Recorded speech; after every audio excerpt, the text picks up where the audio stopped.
capítulo, ahora sí que virtual, de Baja California Sur, de la Barra Mexicana Colegio de Abogados.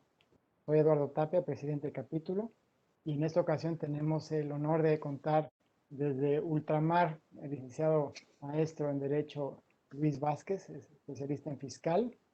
Él tiene ahora sí que el honor de ser el primer ponente en nuestro joven capítulo de repetir. En aquella ocasión fue presencial, ahora lo tenemos de manera virtual y nos va a estar hablando sobre las generalidades de la reforma fiscal 2021.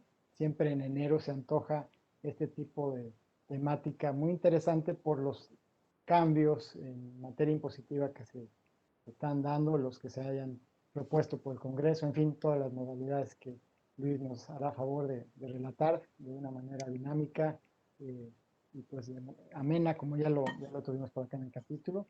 Y sin antes dar la palabra a la licenciada Mónica Espinosa, nuestra tesorera del capítulo, agradecemos nuevamente su presencia y adelante, Mónica. Buenas tardes.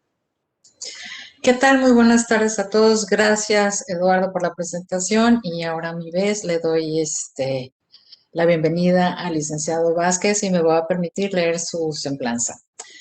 El licenciado Vázquez se enfoca en derecho fiscal, regularmente asesora y representa a grandes bancos y empresas multinacionales, con particular enfoque en operaciones financieras y beneficios de tratados tributarios.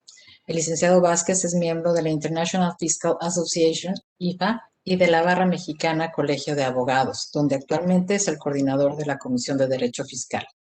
Ha sido profesor en materia fiscal a nivel licenciatura y maestría en la Universidad Iberoamericana. Ha escrito diversos artículos sobre fiscalización internacional en diversas publicaciones especializadas. Ha sido coautor del capítulo en un libro sobre transparencias fiscales en tratados fiscales editado por el capítulo de México de la IFA. El licenciado Vázquez se convirtió en socio de Krill García Cuellar, Aiza y Enríquez S.C. en 2017. Cuenta con más de 16 años de experiencia en la práctica fiscal, incluyendo el trabajar durante 6 meses en la oficina de Cuatro Casas González Perea en España. El licenciado Vázquez nació en la Ciudad de México, obtuvo su título de licenciado en Derecho por la Universidad Iberoamericana y su maestría en Derecho de la Universidad de Georgetown en los Estados Unidos. Su lengua materna es el español y domina el idioma inglés. Pues sin más preámbulos, le cedemos el micrófono a nuestro expositor. Gracias. Muchas gracias y muchas gracias por invitarme otra vez a exponer en el capítulo California Sur. La verdad es que recuerdo tengo un buen recuerdo de la última vez que estuve por ahí. Muchísimas gracias, Eduardo, por hacerme la invitación. Y bueno, pues ahora sí, entrando en materia, vamos a tratar las modificaciones que hubo a las disposiciones fiscales para 2021. La mayoría han sido modificaciones de procedimiento, casi nada sustancial, lo cual va en línea con lo que había anticipado el presidente de no hacer una reforma fiscal sustantiva, sino hasta después de la mitad de su mandato. Entonces, esto se cumple. Antes de empezar, sí quisiera aclarar que lo que se va a exponer ahora no debe considerarse como consultoría, asesoría u opinión, sino es una mera relatoría de las modificaciones y las opiniones no deberían ser consideradas como aplicables a casos particulares. Por lo menos no mi opinión, sino es en abstracto, ¿no? Entonces, habiendo dejado esto claro, pues ahora sí, si quieren, pasamos a la materia. Voy a compartirles la presentación que tenemos. Espero que así se vea, se vea bien. Creo que está. Espero que no vean esta parte. Creo que así ya se ve bien. Bueno, ¿qué es lo que, como les anticipaba, la mayor parte de las modificaciones son procesales? Entonces, realmente las modificaciones vienen en el Código Fiscal de la Federación. ¿Cuáles son? Una de las más criticadas y que ha causado mucha controversia. Es una modificación muy pequeña en texto, pero con implicaciones importantes. Se modifica el artículo 5A del Código Fiscal que contiene la nueva norma general antiabuso, recordarán que en el 2020 entró en vigor esta norma, la cual incluso no ha tenido aplicación todavía porque tenían que modificarse ciertos reglamentos internos y cuestiones de competencia para efectos de la Secretaría de Hacienda y el SAT, lo cual no ha quedado en firme todavía. Pero bueno, no obstante que todavía no se está aplicando, hay una modificación y la modificación consiste en permitir que la aplicación de la norma general antiabuso a juicio de la autoridad aclara que no implicará que se afecten las investigaciones y responsabilidad penal que pudieran originarse en relación con la comisión de delitos. Previamente a que se modificara el texto, se dejaba, tenía una frase que básicamente dejaba claro que la aplicación de la norma general antiabuso no causaba consecuencias penales. A petición de la Procuraduría Fiscal de la Federación, pues se elimina esto y la razón de ello es que lo que quiere el gobierno es evitar que si se está aplicando norma general antiabuso, entonces eso parecería que queda nada más en el ámbito administrativo y no podría pasar al ámbito penal. Esto es bastante curioso porque recordemos que la norma general antiabuso parte de presunciones. Entonces, y no obstante que además, bajo la norma general antiabuso, no se está dejando sin efectos operaciones que están pactadas por contribuyentes. Entonces, realmente es de llamar la atención que una operación que jurídicamente es válida y que no está viciada de inexistencia, de todas maneras, bajo la posición del gobierno federal y específicamente del procurador fiscal de la federación, esto sí podría tener consecuencias penales. Y esto es particularmente importante porque no obstante que se quede intocada la operación que está objeto de la norma general antiabuso, en términos jurídicos, fiscalmente sí hay una consecuencia. Entonces, lo que ocurre aquí es que las consecuencias fiscales que nada más se pueden actualizar a partir de la aplicación de norma general antiabuso derivan en una defraudación fiscal, lo cual hay una inconsistencia. ¿Cómo voy a pagar yo algo que todavía no ha sido determinado si no necesito un acto de autoridad para determinarse qué es la liquidación y la aplicación de la norma general antiabuso? Entonces, la verdad es que en mi opinión es bastante criticable esta modificación. La norma general antiabuso debería quedarse simplemente en el ámbito administrativo. Y si en todo caso lo que buscaba la Procuraduría es que las operaciones que pudieran tangencialmente tocar las transacciones que derivan de la norma general antiabuso o de la aplicación de la norma general antiabuso, que esas operaciones que por sí mismas pudieran generar una defraudación fiscal, bueno, esas sean perseguidas. Pero esto podría haberse dejado claro con otro lenguaje, pero desafortunadamente este lenguaje que incorporaron parecería que lo que implica es que la aplicación misma de la norma general de abuso puede derivar en temas penales. Muy criticable, es muy desafortunado el texto. De hecho, en el Parlamento abierto que la Comisión Fiscal de la Barra acudió y se hizo este comentario, desafortunadamente no fue atendido y la propuesta de iniciativa pues quedó tal cual. Bueno. Un punto que es importante, me parece, particularmente para el foro en el que estamos, es el tema del horario del buzón tributario. Se está homologando el horario del buzón tributario para toda la República, entonces ya ahora todos los horarios para efectos del SAT son las de la zona centro. Ya no habrá diferencias de horario. Entonces, particularmente para ustedes, nuestros compañeros de Baja California Sur, pues esto es relevante, ¿no? Entonces, sus términos los van a tener que contar con horario de la Ciudad de México, ¿no?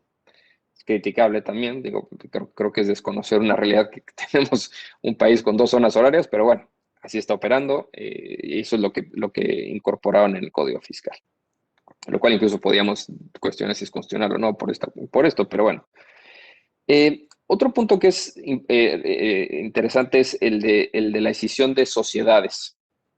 Se incorporó un supuesto en el cual se considera que existe enajenación en caso de escisión. Y me explico. Recuerdan que el Código Fiscal permite que se considere que no hay enajenación cuando hay una escisión. Es una posibilidad y entonces los activos que transmite la escindente a la escindida no se consideran una enajenación y por ende no causan IVA ni se tendría que pagar impuesto sobre la renta sobre la ganancia si es que lo hubiera. Entonces, lo que incluyeron en el texto de la reforma es que habrá enajenación en el caso de decisiones en las cuales se creen cuentas contables que no existían en la escindente previamente a la decisión. Es decir, si la decisión tiene lugar y existía una cuenta, no existe una cuenta contable en la escindente, pero después de la decisión existe una cuenta contable en la escindida que no aparecía previamente, entonces eso va a generar que la decisión sea un evento gravable y ya no sería, ya la transmisión de los activos pues tendría que detonar IVA y en su caso impuesto de la renta sobre la ganancia. Estas son las llamadas escisiones sucias. La verdad es que contablemente son en sí bastante cuestionables que puedas crear una partida de la nada. Entonces, el SAT ya tiene identificado esta práctica, la había cuestionado en auditorías y entonces a partir de esto, pues ya se incorporó en la reforma del 2021. Lo que es curioso es que, no obstante que lo que está tratando de evitar la práctica es realizar las sesiones sucias, el beneficio de realizar la decisión sucia no se está combatiendo. Lo que buscan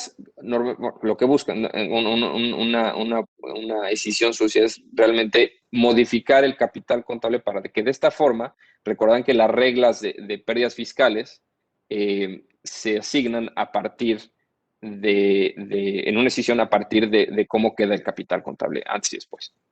Entonces, si se genera una cuenta contable espontáneamente bajo estas decisiones sucias, pues lo que ocurre es que se modifica cómo se repartirá el capital, las pérdidas fiscales.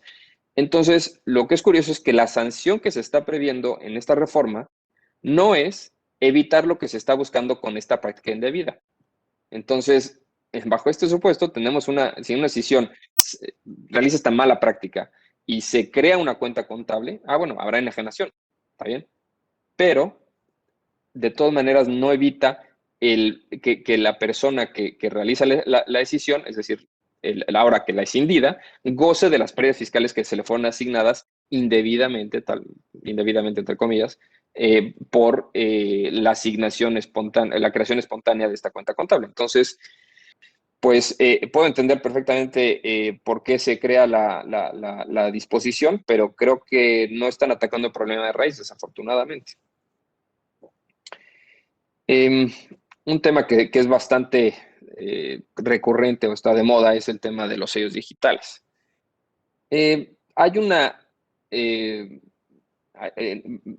modificación al procedimiento de restricción temporal del sello digital. Se establece ya un plazo máximo de 40 días y dentro de esos 40 días los contribuyentes tendrán que presentar su documentación y argumentos en contra de lo que puede haber detectado la autoridad como supuesta irregularidad y que le haya llevado a restringir el sello temporal.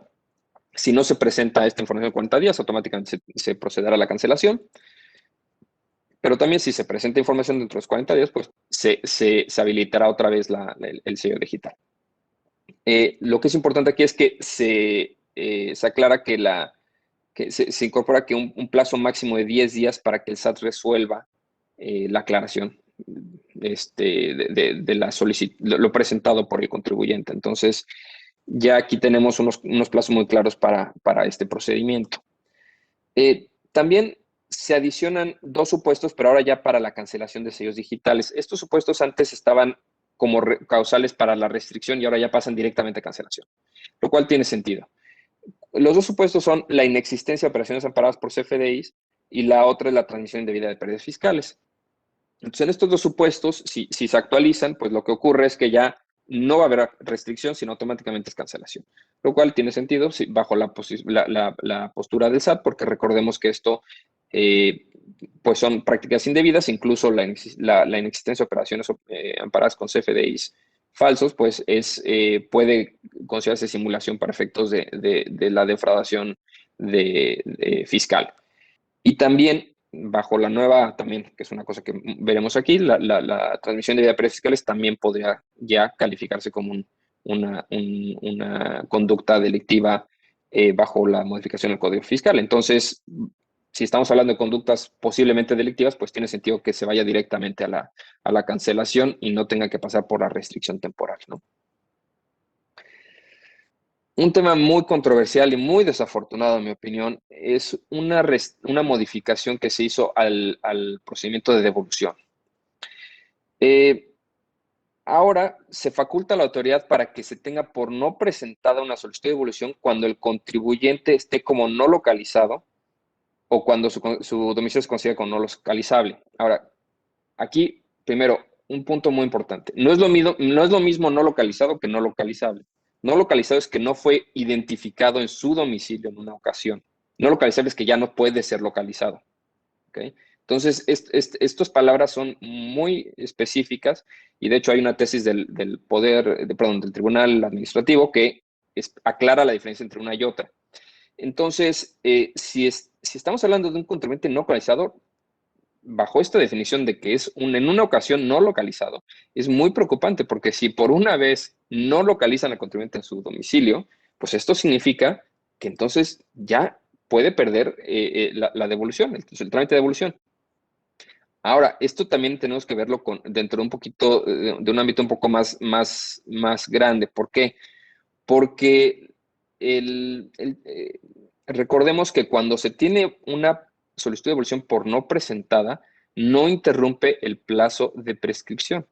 Entonces, si estamos dentro de un procedimiento de devolución y por alguna razón esta solicitud de devolución se presentó en 4 años, 11 meses del plazo que se tiene, pues entonces nada más se tiene, o sea, digamos que se solicitó en el último momento, pues entonces tenemos el riesgo de que si por alguna razón nos considera el SAT como no localizado o no localizable, nos va a tener por no presentado el trámite y entonces no se interrumpió el plazo de prescripción por haber hecho esta solicitud de devolución y perderemos el derecho a la devolución. Esto es obviamente cuestionable jurídicamente, cuestionable en sentido constitucional. Podríamos decir que esto es violatorio de derechos, me están privando de cantidades a las que yo tengo derecho. O sea, y además recordemos, y entiendo por un lado la posición del SAT. Oye, ¿por qué le voy a devolver cantidades a una persona que no está localizable? Sí, eso entiendo el punto, no le devuelvas. Podría ser un argumento si es que estamos hablando de una persona que sabes que podría ser un EFO, que de hecho es una causal para ser EFO, entonces yo podría entender ese punto, si es un EFO. Pero aquí hay cuestiones que realmente podríamos hablar de una empresa que por algún error administrativo no dio el aviso oportunamente de cambio de domicilio, que lo cual es una falta administrativa que debe ser sancionada con una multa, pero eso no debería llevarlo al caso de que le priven de una cantidad a la que tiene derecho. ¿Okay? Entonces, estamos hablando de que se puede perder dinero del contribuyente simplemente por no estar como localizado o no localizable. Además, puede llevar a abusos importantes de la autoridad que si quisiera tratarse de quitar un trámite de encima, pues simplemente dice que no está localizado el contribuyente y punto. Entonces, esto tiene implicaciones muy importantes y por eso yo recomendaría a todos los que lleven trámites de devolución que constantemente estén revisando su estatus ante el SAT para que no vayan a tener la sorpresa de que de repente aparezcan como no localizable o incluso que estén obviamente revisando su buzón tributario constantemente para evitar que por alguna razón les llegue una verificación de domicilio y no sea atendida y entonces tengan un problema de no localizable, ¿no? Entonces, ahora los trámites administrativos o el compliance administrativo, como es tener tus avisos de domicilio fiscal y demás en orden, pues ahora puede costar dinero por perder las devoluciones a las que se tiene derecho. Otro tema que se modifica es de responsabilidad solidaria. El Código Fiscal prevé en el artículo 26 los supuestos de responsabilidad solidaria y se incluye un nuevo supuesto en el cual se prevé la responsabilidad solidaria de un contribuyente mexicano respecto de las contribuciones que causa un establecimiento permanente en México, específicamente por las operaciones que realiza el contribuyente, ahora responsable solidario, con el establecimiento permanente. Entonces, para entender a qué se refiere esto, un ejemplo. Tenemos una empresa que le vende, que le compra, ciertos bienes a un establecimiento permanente. O mejor dicho, a un extranjero que no ha dado de alta el establecimiento permanente. Entonces, si por virtud de esas enajenaciones, que pueden ser, supongamos, mercancía, entonces podríamos decir que el extranjero ya tiene un establecimiento permanente porque está realizando una actividad empresarial en México vendiendo mercancías, pues entonces esa operación que tuvo el extranjero con, el residente en México con ese extranjero, pues darían lugar a un establecimiento permanente y entonces el mexicano no solamente ahora va a ser responsable de las contribuciones que se pudieran causar por esa enajenación de mercancía que él compró, uh-huh, sino que además, o sea, esa es la consecuencia que estamos teniendo, pero recordemos también que en ciertos casos también tiene otro efecto adicional para el mismo contribuyente mexicano. Bajo este supuesto, si la autoridad considera que el extranjero tiene un establecimiento permanente, entonces la venta de la mercancía tendrá que estar amparada con un CFDI, no con una factura extranjera que cumpla los requisitos de la regla miscelánea correspondiente, ¿no? Recordaremos que para ser deducible un gasto en el extranjero se tienen unos requisitos que básicamente es tener la misma información que tiene un CFDI, nada más que pues no es CFDI, ¿no? Es un PDF simplemente. Entonces, ya tiene de por sí una sanción el mexicano porque al haberle comprado a un extranjero que tiene un establecimiento permanente, pero no ha declarado ese establecimiento permanente y entonces no tiene un CFDI, pues esa operación ya no va a ser deducible para efectos de impuesto sobre la renta y obviamente no tendría el acreditamiento de IVA, que de hecho el extranjero, ahí entras en discusiones, dado que la mercancía está en México, podría causar IVA, pero bueno, ya son temas más complejos, ¿no? Pero bueno, el punto es que perdería ya la deducción de esa operación. Entonces, el residente en México va a tener una cuenta por pagar al SAT importante porque, por un lado, no va a ser deducible la operación, pero además va a tener que pagar los impuestos del establecimiento permanente no declarado. Entonces, esto lo hemos visto en algunos casos, que de por sí ya la deducción misma conlleva a un crédito fiscal bastante cuantioso, pues ahora imagínense cuánto van a poder liquidar las autoridades fiscales, considerando que también van a ser responsables solidarios por los impuestos que se causaron en esa operación.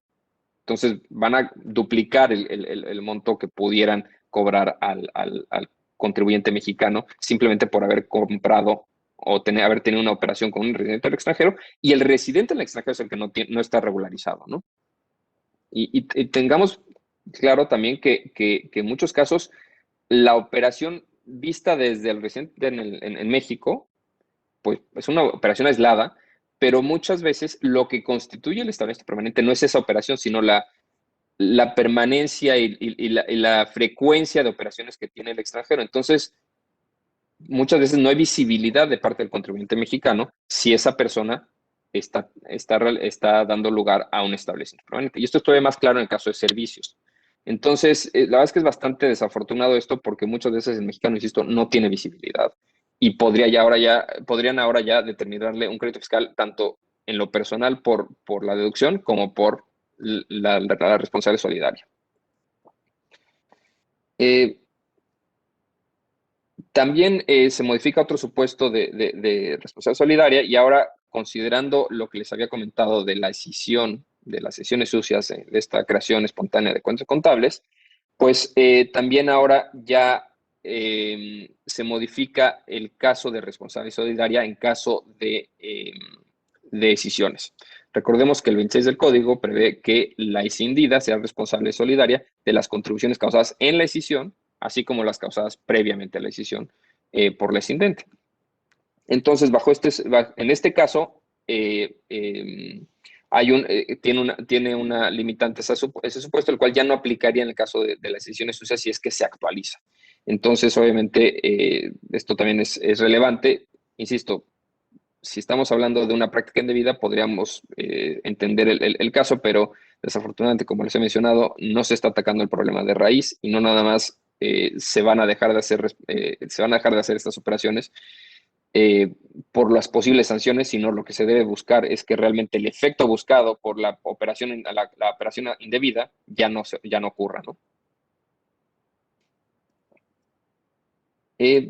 Un tema que había sido, bueno, para mí, por lo menos superado en ciertos casos prácticos, era el tema de cuánto tiempo se debía conservar la documentación para las cuentas contables, ¿no? Específicamente la cuenta de utilidad, cuenta de capital, cuenta de aportaciones de capital, la CUCA.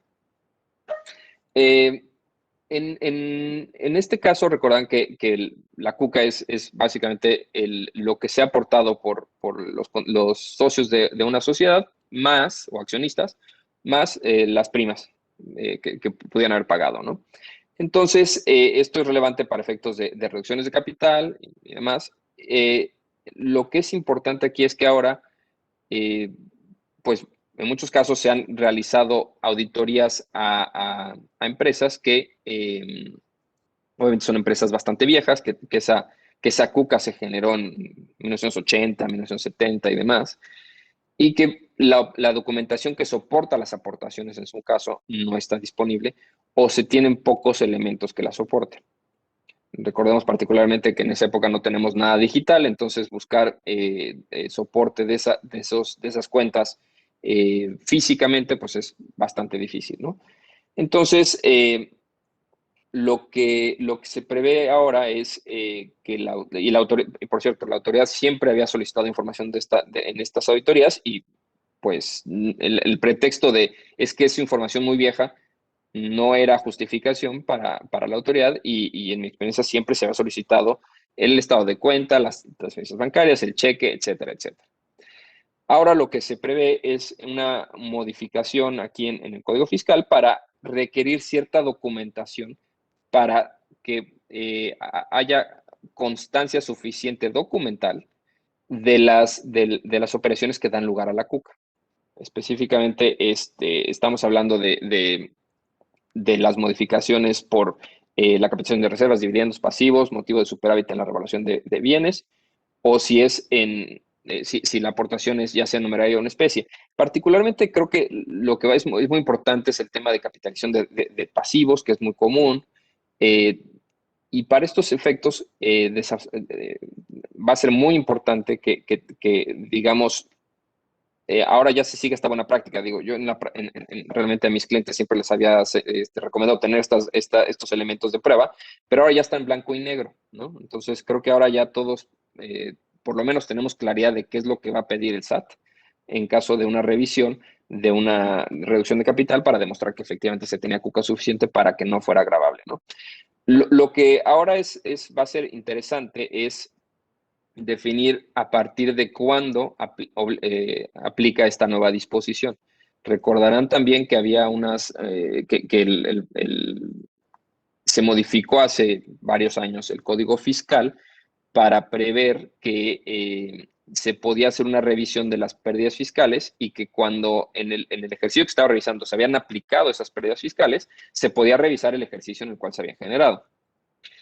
Esa obligación se incorpora en el Código Fiscal, se impugna en tribunales y la Suprema Corte resolvió que si esa obligación esa obligación aplicaba a los ejercicios en los cuales todavía el año en el que se había generado la pérdida fiscal no había caducado, es decir, si estaba todavía entre los 5 años de caducidad para que la autoridad revisara.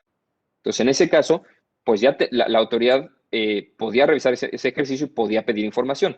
Entonces, lo que dijo la Suprema Corte es, tu contribuyente tenías obligación todavía de tener esa información, porque está dentro de los 5 años. Si ya pasaron esos 5 años, para esos años más viejos, ya no me tienes que dar información. Entonces, siguiendo ese mismo criterio, aquí lo interesante sería si esta obligación entonces aplica nada más para los 5 años que todavía tenemos sujetos a facultades de comprobación y entonces ya no aplicaría para los años anteriores. Bajo el criterio de la Suprema Corte parecería que sí, lo cual obviamente yo anticiparía que el SAT litigaría en tribunales eso Y de hecho, a mí siempre me llamó la atención que no, yo asumí que nunca se había modificado esta obligación justamente para evitar que los contribuyentes dijeran, bueno, es que esta cuca la generé hace 8 años, 10 años, 20 años y entonces no tuvieran la obligación de presentar documentación, lo cual ahora va a estar en discusión. Eh, un tema que realmente es de dar miedo, lo digo así tal cual con todas sus letras, es el tema de aseguramiento precautorio. El aseguramiento precautorio ya existía, ya ha estado en el Código Fiscal desde hace mucho, pero ahora el aseguramiento precautorio eh, va a tener una relevancia importante, mucho mayor que la ha tenido. Ahora el SAT podrá hacer un aseguramiento precautorio a terceros relacionados con contribuyentes y no nada más al contribuyente o al responsable solidario. Es decir, el aseguramiento precautorio es en caso de que exista un riesgo de que no se vaya a pagar un crédito fiscal o no se vaya a garantizar, ¿no? Entonces, cuando existe algún indicio, algún riesgo de ello, el SAT podría decir, bueno, aseguro precautoriamente bienes porque creo que no me van a pagar. Lo cual tiene sentido que lo aseguren, evidentemente, al contribuyente o a su responsable solidario, porque ellos son responsables, insisto, directo y solidario sobre eso que pudiera determinar el SAT como cantidad líquida a cobrar. El problema es que ahora lo puede hacer respecto de terceros relacionados con contribuyentes o responsables solidarios. ¿Qué significa eso? Relacionados. No queda claro. Entonces, parecería que, no obstante que tú puedes ser una persona completamente ajena al deudor, al que tiene el crédito fiscal, o mejor dicho, al que está siendo revisado por la autoridad fiscal, pues entonces tienes el riesgo de que llegue el SAT mañana y diga, vengo a asegurar bienes. ¿Por qué? Porque tienes unas operaciones con el contribuyente X, Y, Z y entonces tengo miedo de que ese contribuyente me deje de pagar y como tú eres un tercero relacionado, pues vengo a asegurar bienes. Esto es francamente preocupante. También se comentó en el Parlamento abierto por la Comisión Fiscal. Se mandó un documento con este comentario técnico de preocupación de violación de derechos y desafortunadamente no fue atendido y bueno, se quedó el texto propuesto en el Código Fiscal y ahora es ley. Un tema también importante es, se modifica la prelación de bienes que van a ser asegurados y obviamente el primero van a ser los depósitos bancarios, ¿no? Entonces, pues el SAT ahora va directamente por lo que se tiene en la cuenta bancaria. Y también un tema importante es el cambio de, antes se utilizaba el término no localizables para los contribuyentes, que podían ser sujetos al aseguramiento de bienes precautorio, y lo cambia por no localizados. Es decir, otra vez, recordemos, no localizables es que no son localizados, no se pueden encontrar. Y no localizados es que no se encontraron en una ocasión. Entonces también el grado de, digamos, irregularidad que el contribuyente incurre para detonar el aseguramiento de bienes es mucho menor. No es lo mismo ser no localizable, es decir, estás desaparecido, a ser no localizado que en una ocasión no lograron ubicarte en tu domicilio fiscal. Entonces, esto también es bastante preocupante.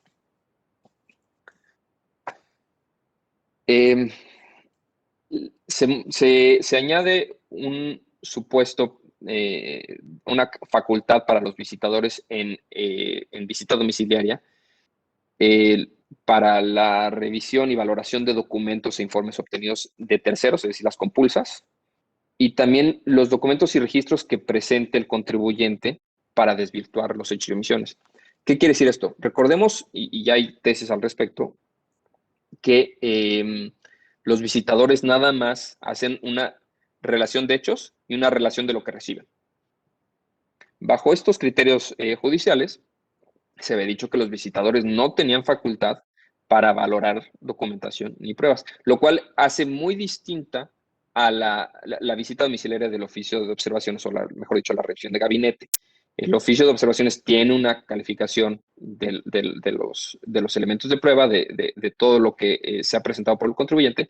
En cambio, el acta final y la última acta parcial no necesariamente lo tienen.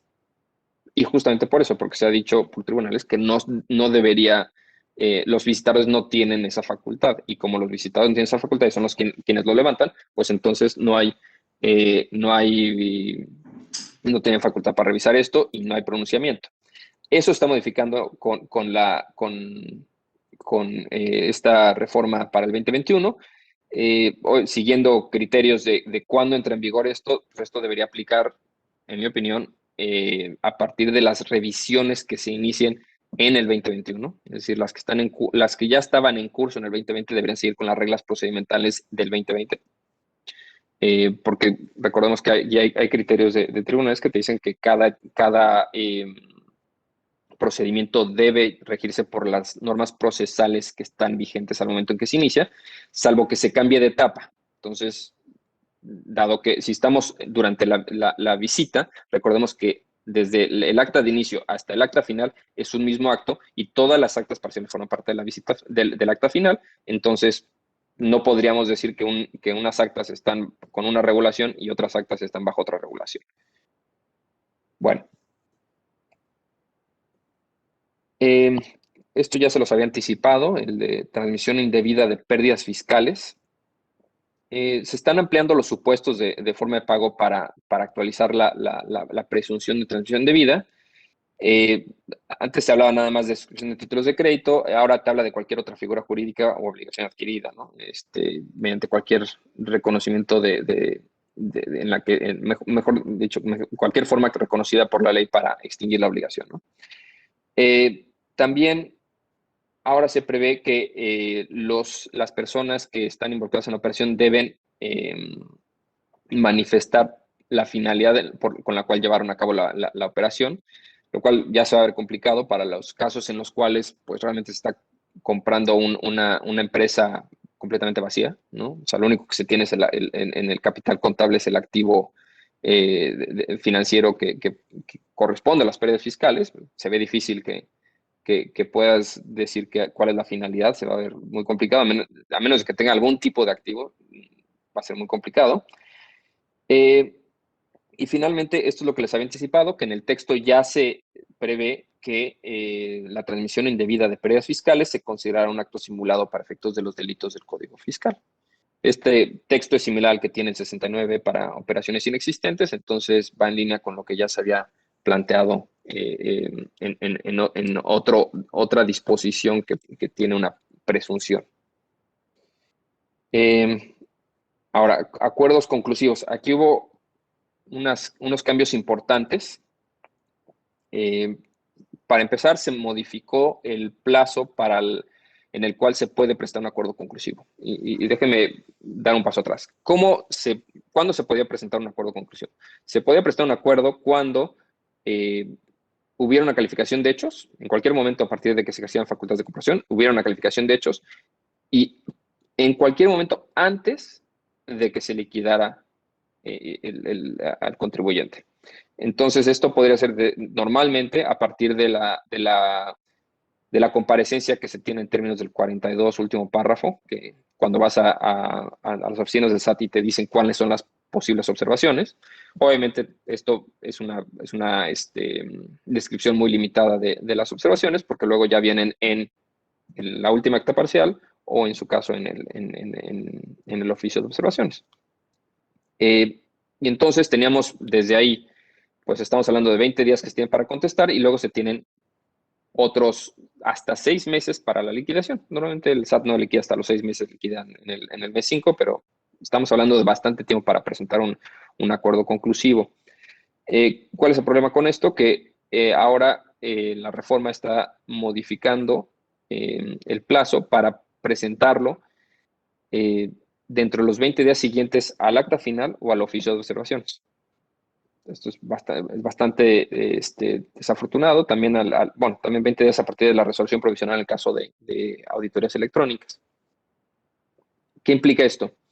Que una vez que tengamos la calificación de hechos, que, insisto, será normalmente en la comparecencia o en el oficio de observaciones, si es que no se acudió a la comparecencia, pues ahí básicamente vamos a tener la calificación de hechos y en el caso de oficio de observaciones vas a tener al mismo tiempo que el plazo para presentar el acuerdo conclusivo. Es decir, la calificación la tenemos en el oficio de observaciones, 20 días para contestarlo y también 20 días para presentar el acuerdo conclusivo.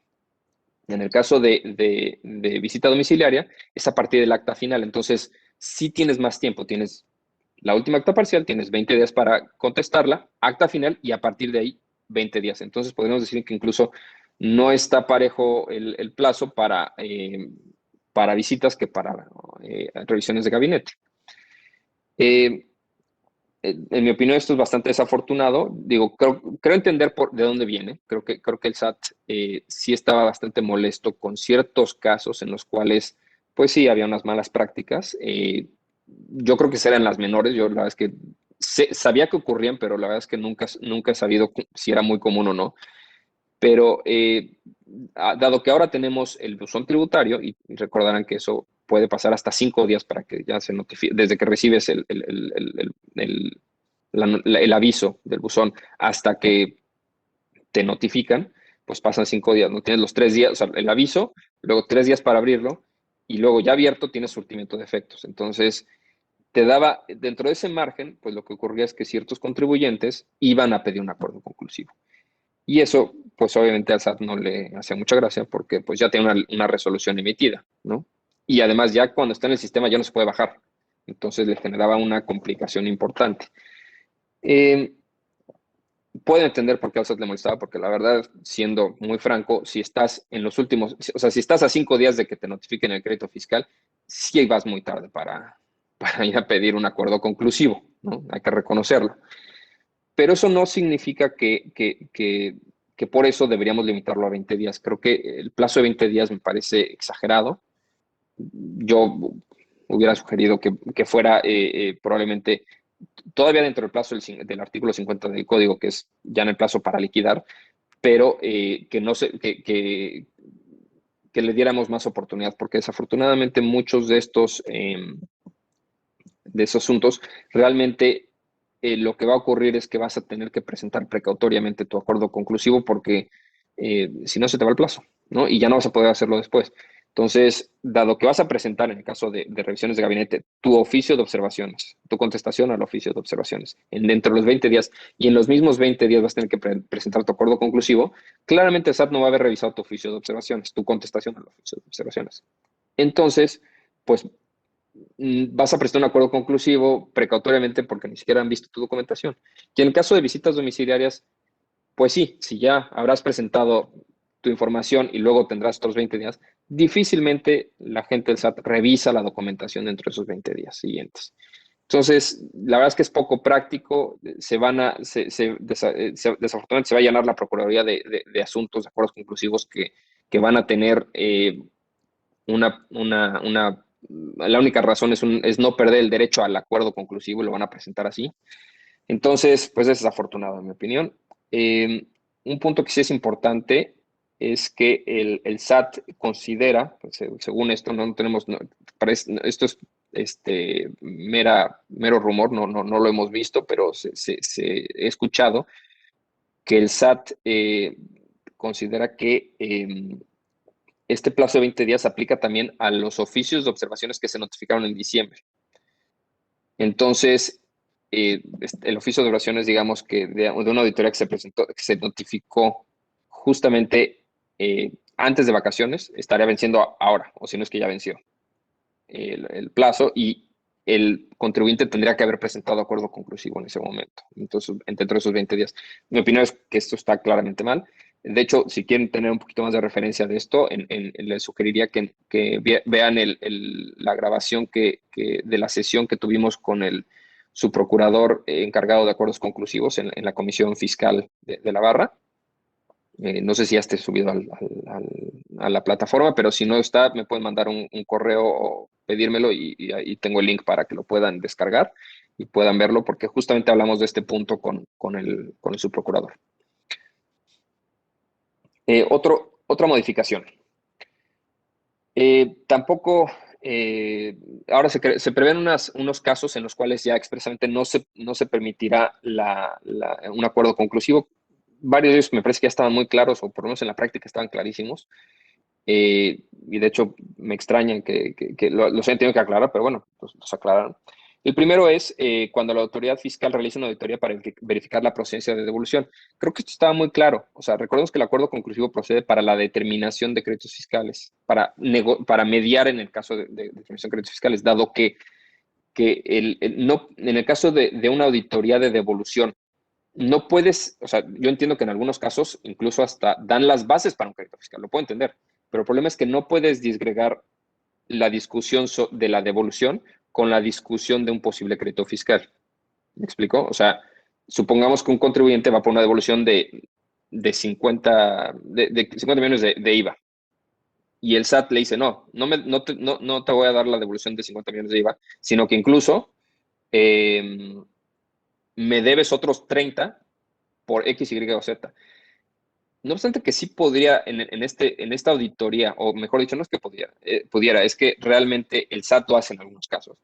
Entonces, no obstante que el SAT te haga estas afirmaciones y puede decir, bueno, es que me está dando las bases de un crédito fiscal, el problema es que si eliminas esa observación, entonces ya procede la devolución. Entonces, no puedes disgregar una cosa de otra y las devoluciones no son objeto del acuerdo conclusivo. Entonces, de hecho, la PRODECON siempre había rechazado estos trámites en los casos que le habían llegado. Pero bueno, ya está en ley, por si había alguna duda. Otro supuesto que también a mí me parece muy claro es las compulsas practicadas a terceros. Digo, nunca se determinan omisiones en esas compulsas, ¿no? Es simplemente corroborar, compulsar información que se tiene, que tiene un tercero respecto de una auditoría que se está llevando con otro contribuyente. Entonces, las compulsas me parece que nunca habrían sido objeto de un acuerdo conclusivo y me parece raro que alguien hubiera considerado lo contrario. Y el otro caso, este sí es un poco más, digamos, cuestionable. Cuando la autoridad fiscal emita está en el plazo de 4 meses para el cumplimiento de una resolución o sentencia, o sea, recordemos que si se declara la nulidad para efectos o se emite una resolución en recurso que revoca para efectos, la autoridad tiene 4 meses para cumplir. Si estamos hablando de una auditoría, eso quiere decir que se dejó sin efectos la liquidación y entonces regresamos jurídicamente hablando a la auditoría. Estamos otra vez en auditoría. En este caso ya el Código Fiscal dice no procede el acuerdo conclusivo y en la práctica, digo, vamos a hacer un poquito de memoria, pero si no me equivoco, por ahí del 2015 se emitió un criterio por PRODECON diciendo que sí procedía. Ese criterio luego se baja. Y lo que entiendo es que esos asuntos que estaban en cumplimiento, que estaban en plazo de 4 meses para cumplimiento, era muy raro que se esté en un acuerdo conclusivo. ¿Y por qué? Porque las disposiciones del Código Fiscal que regulan el acuerdo conclusivo suspenden la auditoría, es decir, suspenden el plazo del 46A y el del 50, pero no suspendían ese plazo de 4 meses que son los que tienen SAT para el cumplimiento. Entonces, dado que no lo suspendía, si el acuerdo conclusivo no concluía antes de esos 4 meses, pues había un problema porque se tenía que emitir la liquidación. Entonces, por eso entiendo que la PRODECON normalmente era muy raro que aceptara un caso de estos. Tengo entendido que sí llegó a haber algunos, pero siempre era con la anuencia del SAT, porque el SAT nunca quería subirse a esos casos. Y el último caso en el cual ya no se permite subirse a un acuerdo conclusivo es si se trata de un EFO, es decir, de alguien que emitió comprobantes fiscales que amparan operaciones inexistentes, del 69B. Esto tiene un cierto sentido y no. Yo puedo entender que si estamos hablando de la auditoría en la cual te declaran que eres un EFO, o sea, los procedimientos de declaratoria de un EFO, yo entiendo que eso no sea objeto de un acuerdo conclusivo, porque estamos hablando probablemente de una conducta que puede ser ilegal o incluso una conducta que puede derivar incluso en temas penales. Pero recordemos que ese es para efectos de ese caso específico y de los comprobantes fiscales que amparen operaciones inexistentes. Pero si un contribuyente, que puede haber sido declarado EFO, pero un contribuyente va por una auditoría completamente distinta, de un año completamente distinto, una contribución completamente distinta. Como por qué no podría mediar la PRODECON en un caso de esos. Creo que ahí se le está restringiendo un derecho a una persona, y peor aún, si ese contribuyente, si bien es un EFO, o fue declarado EFO por el SAT, esa declaratoria puede estar sujeta a litigio. Entonces, se le está privando un derecho, no obstante que no ha sido oído y vencido en juicio. Entonces, también eso es bastante cuestionable.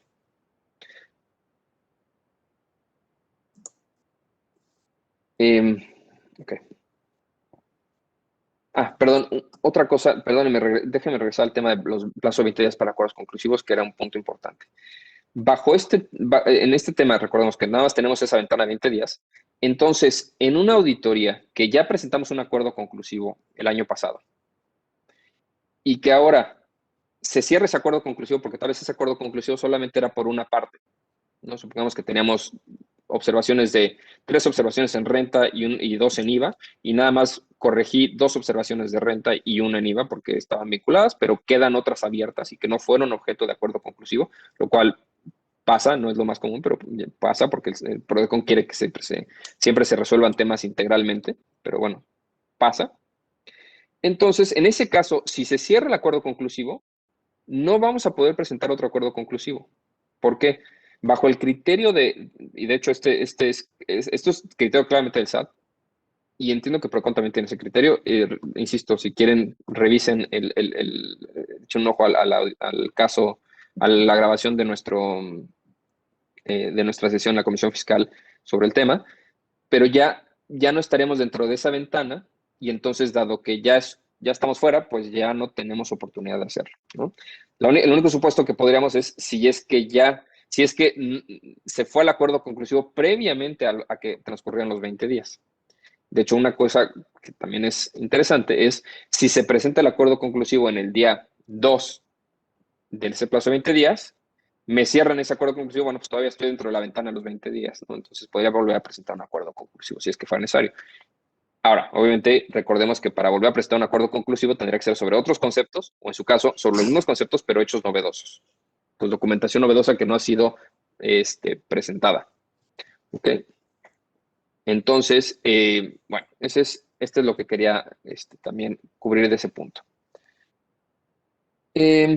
Multas en materia de precios de transferencia. Se modifica la lista de agravantes. Antes, recordemos, y atenuantes, recordemos que en el caso de precios de transferencia, podías acceder a una reducción de la multa si es que la auditoría había derivado de las observaciones y el impuesto omitido derivaba de ello, ¿no? de temas de precios de transferencia.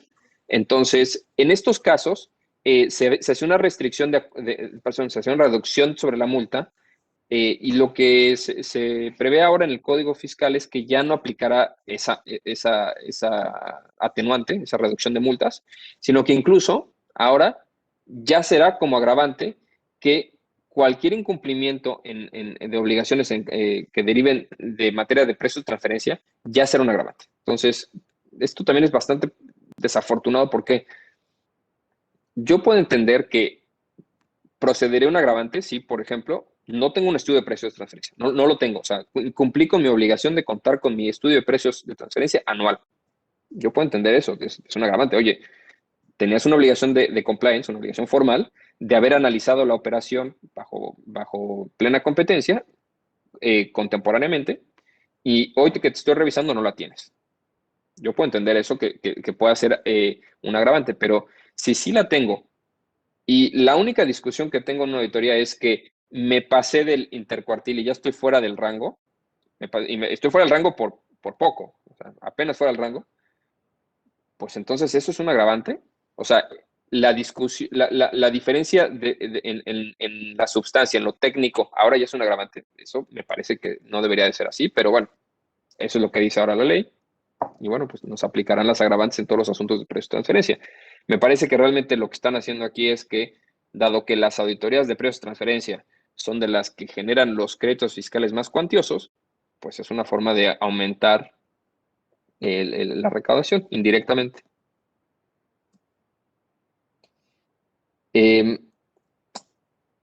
Otro punto que ha sido bastante interesante es, se modifican los procedimientos para las notificaciones.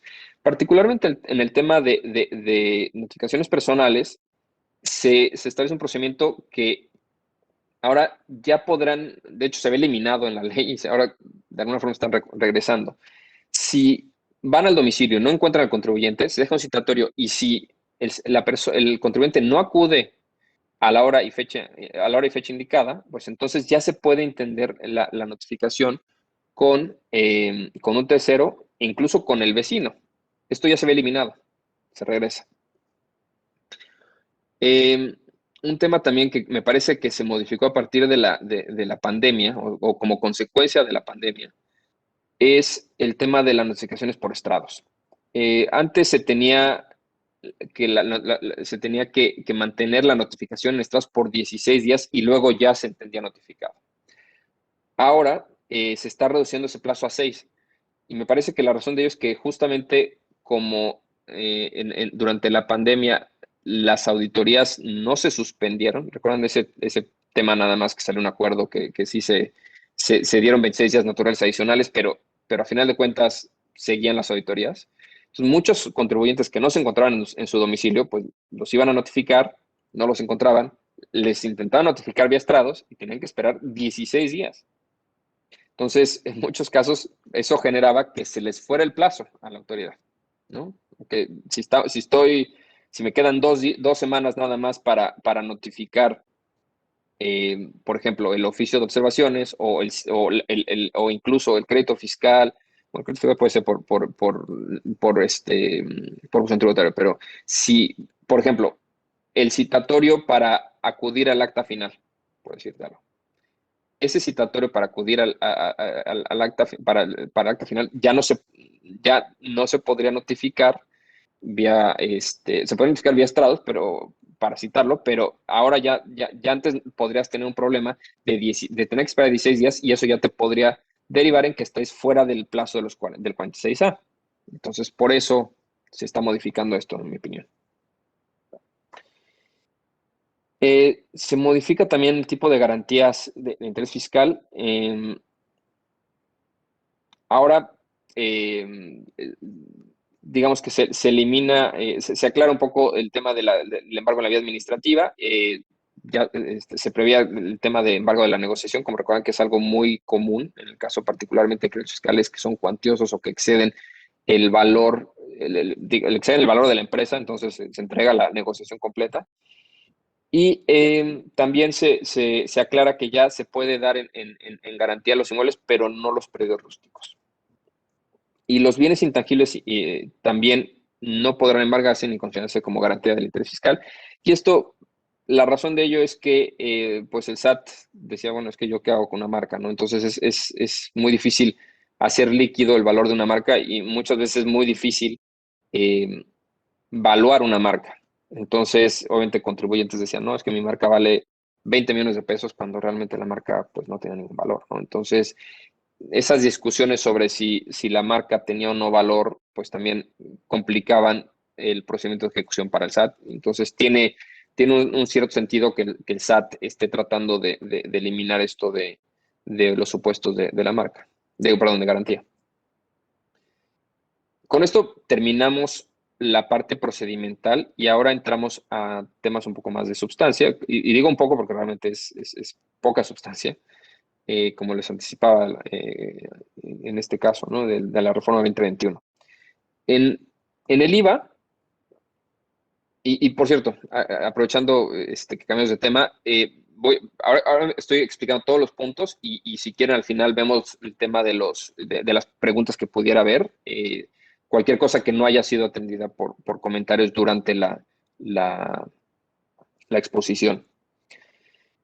En economía digital, primero se eliminó la excepción prevista para enajenación de bienes muebles usados que se ven a través de plataformas digitales. Entonces, lo que están haciendo aquí es, había una exención para venta de bienes muebles usados a través de plataformas, lo cual no tenía mucho sentido porque en la venta directa de bienes usados no había esa exención, salvo casos particulares de personas físicas, etcétera, ¿no?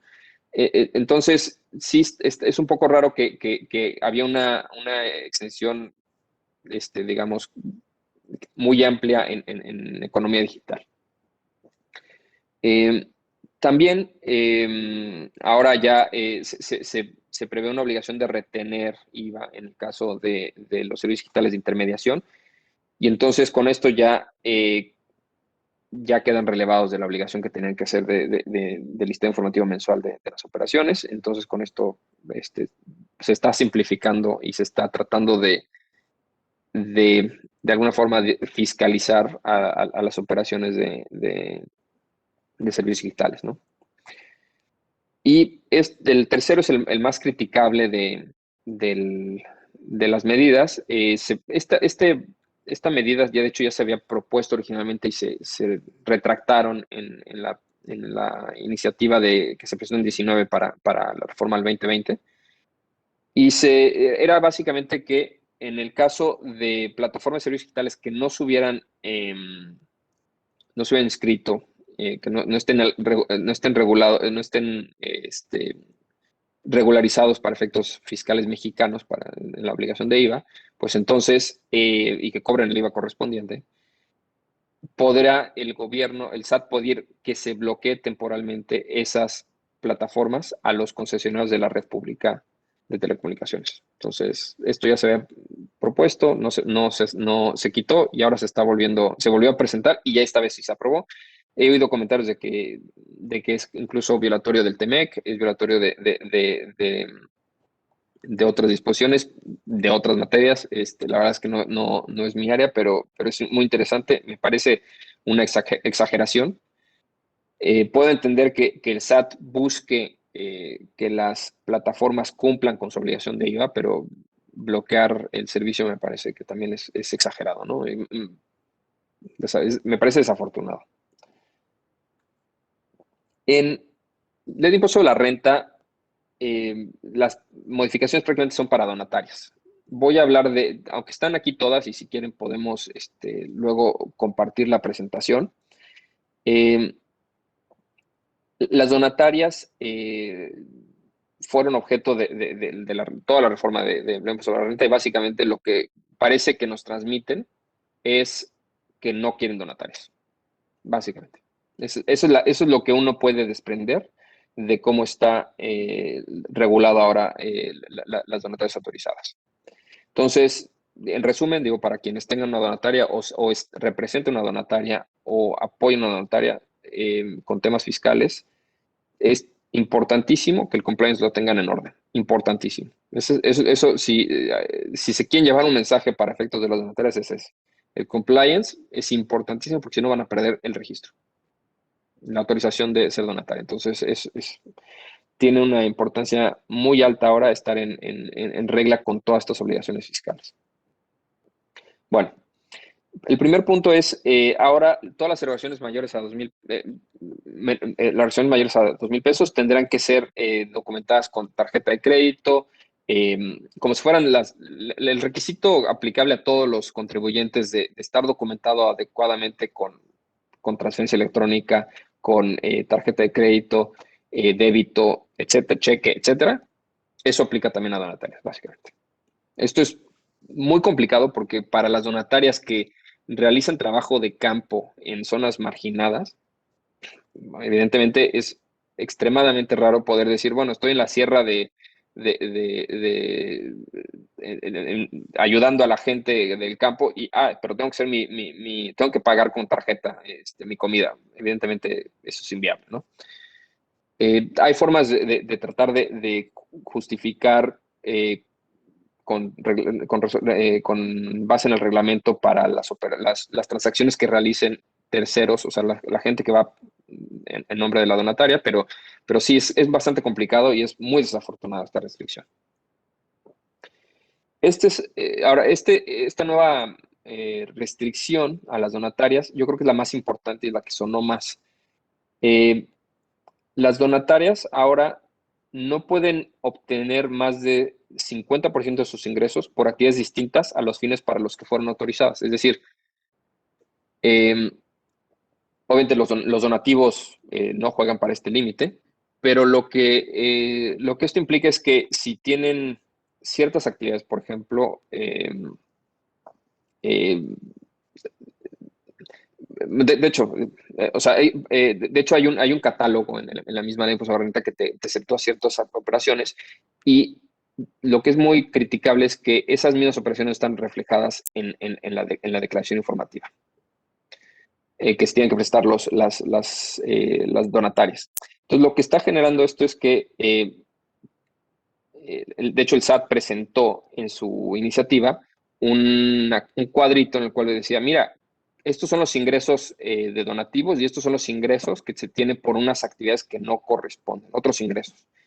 El problema es que dentro de esos otros ingresos hay muchas cosas que sí son válidas para las personas morales con fines no lucrativos, cuotas de recuperación, etcétera, y desafortunadamente no están desglosadas adecuadamente en la declaración. Entonces, la información que se presentó en la iniciativa estaba, digamos, era deficiente, no estaba bien segregada. Entonces, eso parecería que tenías a donatarias que estaban realizando operaciones comerciales, lo cual no es el caso. No dudo que habrá alguna que sí lo haga indebidamente, pero la mayoría no es así. Entonces, lo que ocurre aquí es que se establece una limitante para que las donatarias que no tengan, que excedan de ese 50% de ingresos, digamos, de los buenos, entonces ya van a perder su autorización para ser donataria.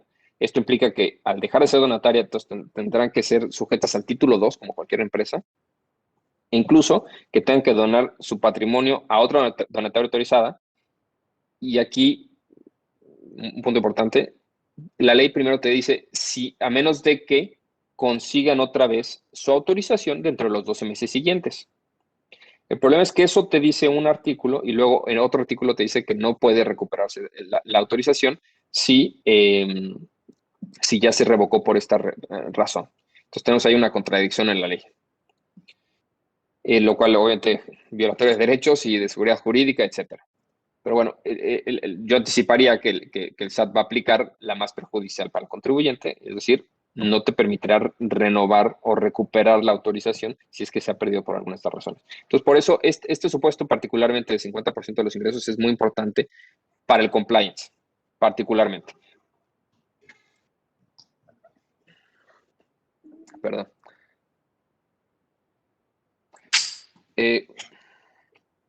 El otro tema es se incluye una obligación de las donatarias para destinar todos los activos para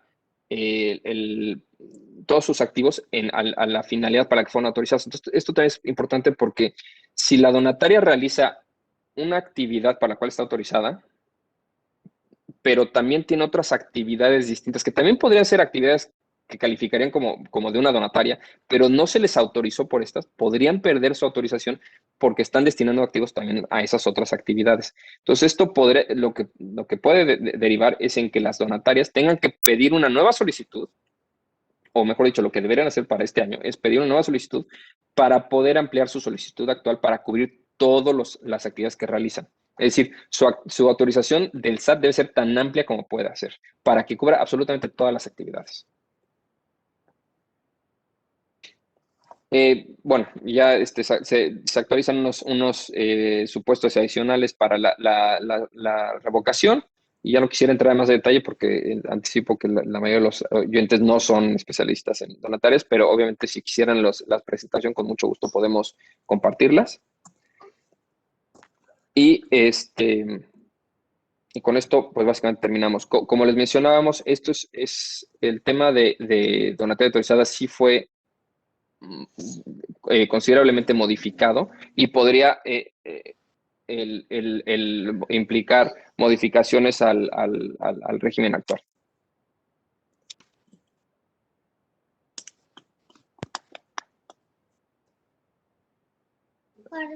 Mandaba un mensaje. Por favor, hijo. Sí. Ahora sí, ya estamos. Muchas gracias, Luis.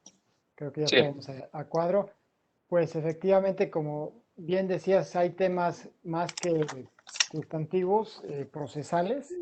Hay unas preguntas que me mandaron por WhatsApp. Entonces, si te parece, Luis, son Sí, preguntas adelante. puntuales una de parte del licenciado Gustavo Echeveste, que está acá en el capítulo. Mencionabas, Luis, el tema de la cuca y los años que se tienen que conservar los registros, que eran creo que ya 5 años en algún momento, lo mencionó en la pregunta. Entonces, no sé cuál sea la obligación ahora que ya no se tenga que conservar por X Que tiempo. se tiene que conservar mientras, o sea, el tiempo que sea mientras se haga mientras se tenga el registro. O sea, mientras no hagas mientras no acabes esa cuca, tendrás que pedir tendrás que contar con esa documentación. Correcto. Y la otra parte que mencionabas, ahorita en la última, una pregunta que estábamos pensando sobre el tema de los donatarios autorizados. Aquí en Los Cabos hay mucha actividad filantrópica, sobre todo de la población extranjera, pero también habemos gente que participamos en estas organizaciones sin fines de lucro con ayuda de la comunidad en general aquí en Los Cabos. Y mencionabas esto que se está modificando. Entonces, si bien entiendo, lo que mencionas es, oye, hay que segregar bien esta información en cuanto a los rubros para que no se considere que esta donataria está realizando actividades comerciales. Pero entonces, ¿cuál es, vamos a decir, el parámetro que va a seguir la autoridad hacendaria? Porque pues, es muy fácil para ellos decir, ¿sabes qué? Esto no está encuadrando y vámonos, ¿no? Entonces, hay otras donatarias autorizadas que quizás sean las ganonas en este proceso y son las, no sé, pensando mal, las consentidas de algún régimen en contra de otras. No sé si me puedes El, aclarar. el, pues mira, hay un catálogo específico en el mismo título tercero de cuáles son los ingresos buenos y cuáles son los ingresos malos, o sea, lo que está fuera de ahí.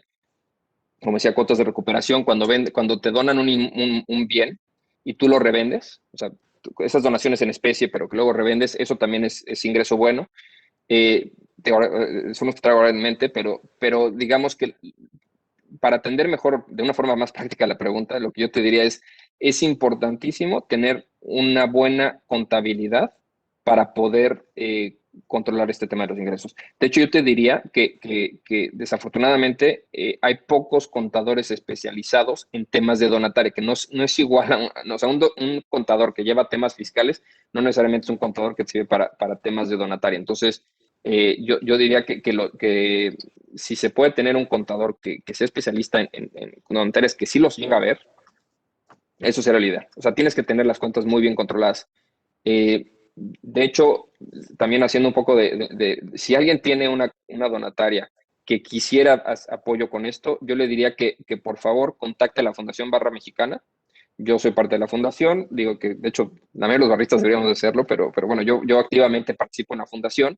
Entonces, obviamente, si quisieran orientación sobre el tema de donatarias, si quisieran apoyo o incluso recomendaciones de quienes podrían apoyarles con el tema de contabilidad, que conocemos a ciertos despachos que hacen ese servicio, los encaminamos, digamos, los encauzamos. O sea, nosotros como abogados no damos ese servicio, pero sabemos de personas que lo dan y para que obviamente las donatarias estén en la mejor posición para que en caso de que el SAT la revise, pues puedan desahogar cualquier inquietud que tenga el SAT, porque, insisto, en la declaración formativa van a ver la cantidad de ingresos y va a ser muy fácil, dado que no está bien segregado, que parezca que se está excediendo de la cantidad que se tiene de ingresos, como ingresos malos. Correcto.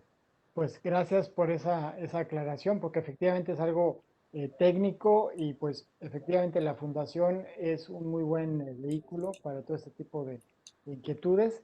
Agradecemos también que nos hagas favor de circular esta presentación, Luis, para los asistentes.